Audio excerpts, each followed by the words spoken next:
नमस्कार, जयसिंगपूर नगरी न्यूज मध्ये आपलं सहर्ष स्वागत। पाहूया आजच्या दिवसभरातील काही ठळक घडामोडी। नृसिंहवाडी येथे इंजिनियर आय पटेल युथ फाउंडेशनच्या वतीनं आयोजित दहीहंडी शिरोळच्या गोडी विहार गोविंद पथकानं 6 थर लावून फोडली। इंजिनियर आय पटेल युथ फाउंडेशन औरवाडच्या वतीनं नृसिंहवाडी येथे आयोजित दहीहंडी शिरोळच्या गोडी विहार गोविंद पथकानं 6 थर लावून फोडली।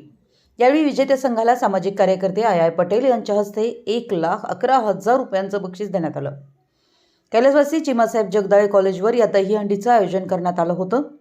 माजी आमदार उल्हास पाटील, दत्त उद्योग समूहाचे प्रमुख गणपतराव दादा पाटील, अनिल यादव, आय पटेल, वैभव उगळे यांची प्रमुख उपस्थिती होती। दहीहंडी फोडण्यासाठी गोडी विहार गोविंद पथक, हनुमान तालीम मंडळ, जय महाराष्ट्र गोविंद पथक, नृसिंह गोविंद पथक, दत्त अमरेश्वर गोविंद पथक आदी पथके आली होती। सलामी झाल्यानंतर गोडी विहार गोविंद पथकानं 6 थर लावून दहीहंडी फोडली।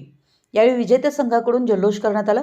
यावेळी ॲडव्होकेट विजय जमदग्नी, रविकिरण गायकवाड, मजीद चौगुले, संजय अनुसे, विनोद काकडे, जयवंत कोले, जयवंत मंगसुळे, अफसर पटेल, रमेश रावण, आनंदा पाटील, फईम पटेल, फजल पटेल, विजय नरंदे, रफ पटेल, नूर पटेल, अमन मकानदार यांच्यासह मंडळाचे कार्यकर्ते, ग्रामस्थ उपस्थित होते।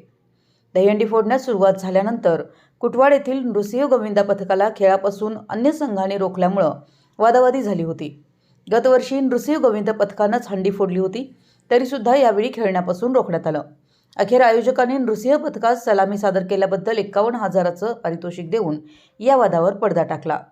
आमच्या जयसिंगपूर नगरी न्यूज चॅनलला लाईक करा, सबस्क्राइब करा आणि हो, स्क्रीनवर दिसत असलेला व्हॉट्सअप नंबर तुमच्या मोबाईलमध्ये ॲड करा। पाहत रहा जयसिंगपूर नगरी न्यूज चॅनल।